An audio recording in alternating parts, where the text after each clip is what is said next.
Hello everyone, कैसे हैं आप सब। तो आज हम बात करेंगे कि कैपेसिटर में को चार्ज करने के बाद और डाइलेक्ट्रिक स्लैब इंट्रोड्यूस करने के बाद पहले चार्ज करना है और फिर डाइलेक्ट्रिक स्लैब इंट्रोड्यूस करनी है। और एक केस आएगा डाइलेक्ट्रिक स्लैब इंट्रोड्यूस करने के बाद बैटरी कनेक्ट रहे और बैटरी क्या हो जाए, डिसकनेक्ट हो जाए। तो दोनों केसेस के अंदर चार्ज में क्या डिफरेंस आएगा, कैपेसिटेंस में क्या डिफरेंस आएगा, इलेक्ट्रिक फील्ड में क्या डिफरेंस आएगा, वोल्टेज में क्या डिफरेंस आएगा, एनर्जी में क्या डिफरेंस आएगा, तो आज डिस्कस करते हैं। और बहुत ज़्यादा इंपॉर्टेंट टॉपिक है, न्यूमेरिकल पॉइंट ऑफ व्यू से भी और थ्योरेटिकल भी। तो चलिए आइए। तो जब बैटरी कनेक्ट रहे और हम डाइलेक्ट्रिक स्लैब इंट्रोड्यूस कर दें इसमें, ये पहले ही चार्जड है और यहाँ पर हमने यानी कि पहले इसको चार्ज कर दिया कैपेसिटर को और फिर डाइलेक्ट्रिक स्लैब इंट्रोड्यूस कर दी इसमें। यहाँ डाइलेक्ट्रिक स्लैब इंट्रोड्यूस कर दी, ये डाइलेक्ट्रिक स्लैब है। और दूसरे केस में पहले कैपेसिटर को चार्ज किया गया, इसको चार्ज कर दिया और चार्ज करने के बाद पहले इसको चार्ज किया गया यानी कि कनेक्ट की गई, तो ये चार्ज हो गया। चार्ज होने के बाद यहाँ पे ये टर्मिनल इसको ऑफ कर दिया गया कि ओपन कर दी गई और फिर डाइलेक्ट्रिक स्लैब इंट्रोड्यूस की गई, ये डाइलेक्ट्रिक स्लैब इंट्रोड्यूस कर दी। तो अब देखना हमने क्या वेरिएशंस आएंगे इसमें। तो आपने एक बात ध्यान रखनी है कि यहाँ जो बैटरी है V वोल्टेज की, फर्स्ट पॉइंट ये ध्यान रखना है कि पोटेंशियल जब बैटरी कनेक्ट रहती है तो पोटेंशियल में कोई चीज़ नहीं आता। यानी कि यहाँ पर जो जब डाइलेक्ट्रिक स्लैब इंट्रोड्यूस करी तब जो पोटेंशियल आएगा और डाइलेक्ट्रिक स्लैब इंट्रोड्यूस करने से पहले जो पोटेंशियल था वो दोनों सेम होंगे।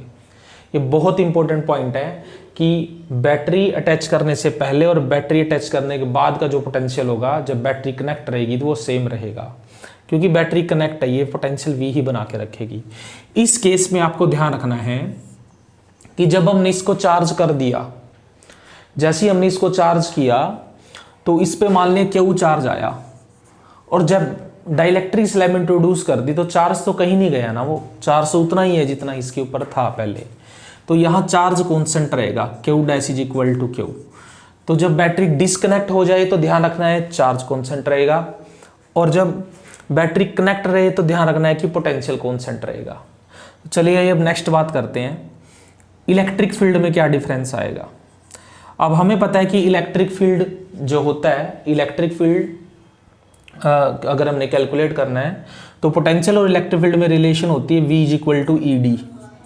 तो यहाँ से V इस फॉर्मूले के अकॉर्डिंग V डैश आएगा E डैश इंटू D, क्योंकि ये जो डिस्टेंस है ये D है यहाँ पे दोनों कैपेसिटर के प्लेट्स के बीच, और ये भी क्या रहेगा E इंटू D। तो D से D क्या हो जाएगा, कैंसल आउट हो जाएगा। तो इलेक्ट्रिक फील्ड क्या रहेगी, इलेक्ट्रिक फील्ड सेम रहेगी, इलेक्ट्रिक फील्ड क्या रहेगी, सेम रहेगी।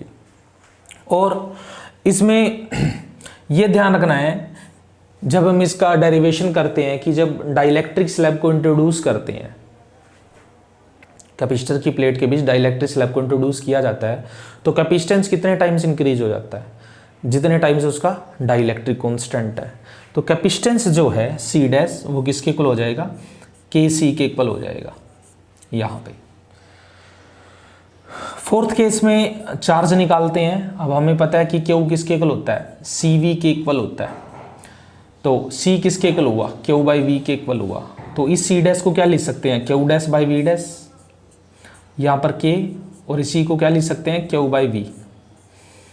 तो V डैश और V तो क्या है, इक्वल है, V डैश और V इक्वल है, तो V डैश से V क्या हो जाएगा, कैंसल आउट हो जाएगा। तो Q डैश आ गया KQ। तो यहाँ लिख लेते हैं Q डैश की जो वैल्यू आएगी, Q डैश हमारा आया है KQ के इक्वल। तो जो चार्ज है वो कितने टाइम्स हो गया, K टाइम्स हो गया, चार्ज K टाइम्स हो गया। अब यहाँ आते हैं तो यहाँ चार्ज सेम रहेगा, कैपेसिटेंस K टाइम्स हो जाएगा, क्योंकि डाइलेक्ट्रिक स्लैब जब इंट्रोड्यूस करते हैं तो कैपेसिटेंस K टाइम्स होता है। तो चलिए आइए अब यहाँ पोटेंशियल देखते हैं, पोटेंशियल की वैल्यू क्या होगी। अब हमें पता है कि वही QCV होता है, तो C क्या हुआ, Q बाई V, तो इसमें पुट करते हैं, यहाँ आ जाएगा ये Q dash by V is equal to K Q by V. अब क्यू डैश और क्यू डैश और क्यू दोनों क्या है, इक्वल हैं, तो क्यू डैश से क्यू डैश क्या हो जाएगा, कैंसिल हो जाएगा, ये वी डैश आएगा। तो वी डैश की वैल्यू क्या हुई, वी बाई के। इसका मतलब क्या हुआ, पोटेंशियल यहाँ डिक्रीज हुआ, यहाँ क्या हुआ, पोटेंशियल इस केस में डिक्रीज, और इस केस में पोटेंशियल क्या था, रिमेन सेम। इसमें पोटेंशियल सेम था, इसमें पोटेंशियल क्या हो गया, डिक्रीज हो गया। फोर्थ हम यहाँ डिस्कस करते हैं कि इलेक्ट्रिक फील्ड में क्या वेरिएशन आएगा। वही V is equal to E D होता है, तो यहाँ पुट करो, ये होगा ई डैश डी और ये होगा ई डी बाई के। तो D से D क्या हुआ, कैंसल आउट हो गया, तो यहाँ से ई डैश क्या आया, E बाई के। तो यानी कि इलेक्ट्रिक फील्ड भी क्या हो गई, इलेक्ट्रिक फील्ड डिक्रीज हो गई। और इस केस में इलेक्ट्रिक फील्ड क्या आई थी, इसमें रिमेन सेम आई थी।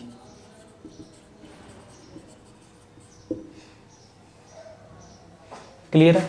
तो लास्ट वन हम डिस्कस करते हैं कि एनर्जी में क्या चेंज आएगा। तो चलिए आइए एनर्जी में वेरिएशन देख लेते हैं। फिफ्थ पॉइंट है एनर्जी। तो एनर्जी का फॉर्मूला क्या होता है, एनर्जी होता है हाफ CV स्क्वायर। तो मान लिया स्टार्टिंग की एनर्जी U है जो हाफ CV स्क्वायर होगी, और बाद वाली एनर्जी U डैश है जो half C dash V dash square होगी। तो इस वाले केस की बात हो रही है जब बैटरी कनेक्ट रहेगी इसमें। तो डिवाइड करते हैं, तो U डैश बाई U आ जाएगा 1/2 C dash V dash square upon 1/2 CV square. तो 1/2 से 1/2 कैंसिल। तो यहाँ वैल्यू पुट कर दें, C डैश किसके इक्वल है, ये रहा KC के इक्वल है, तो ये आएगा KC बाई C, और V डैश और V इक्वल ही हैं, तो यहाँ V स्क्वायर आएगा बाई V स्क्वायर आएगा। तो V स्क्वायर से V स्क्वायर, C से C, तो यानी कि U डैश बाई U किसके इक्वल आ गया, K के इक्वल आ गया। तो U डैश आ गया U के, यानी जो एनर्जी है वो इंक्रीज हो गई K टाइम्स। तो एनर्जी यहाँ K टाइम्स इंक्रीज हो गई। अब बैटरी डिस्कनेक्ट वाले केस में देखते हैं, तो उसमें भी सिमिलर हम यहाँ लगाते हैं, U is equal to half CV square और U डैश मान लिया half C dash V dash square. तो दोनों को डिवाइड करते हैं, तो U डैश बाई U क्या आ जाएगा, 1/2 C dash V dash square upon 1/2 CV square. तो 1/2 से 1/2 कैंसिल। तो C डैश को हम क्या पुट कर सकते हैं, KC। तो C डैश आ जाएगा KC, नीचे C है ये, और V डैश क्या आ जाएगा, V बाई K। तो ये आएगा V square by K square, क्योंकि V डैश का स्क्वायर है, इंटू V स्क्वायर। तो V स्क्वायर से V स्क्वायर, C से C, K से K। तो U डैश आ जाएगा K, U dash by U किसके इक्वल आ जाएगा, यहाँ पर 1/K के इक्वल आ गया। तो U डैश की वैल्यू क्या आई, U बाई K। तो यहाँ पोटेंशियल एनर्जी डिक्रीज हो रही है, तो इस केस में पोटेंशियल एनर्जी क्या हो रही है, डिक्रीज हो रही है। तो यहाँ इस केस के अंदर पोटेंशियल एनर्जी इंक्रीज हो रही है और यहाँ क्या हो रही है, डिक्रीज हो रही है। ये जो टॉपिक है बहुत इंपॉर्टेंट है, न्यूमेरिकल पॉइंट ऑफ व्यू से भी और थ्योरेटिकली भी, और CBSE का फेवरेट टॉपिक है, और नीट और JEE के अंदर भी इसके काफ़ी सारे क्वेश्चन देखने को मिलते हैं। Thank you everyone. ऐसी और सारी वीडियो के लिए चैनल को लाइक करें, सब्सक्राइब करें और शेयर करें। Thank you.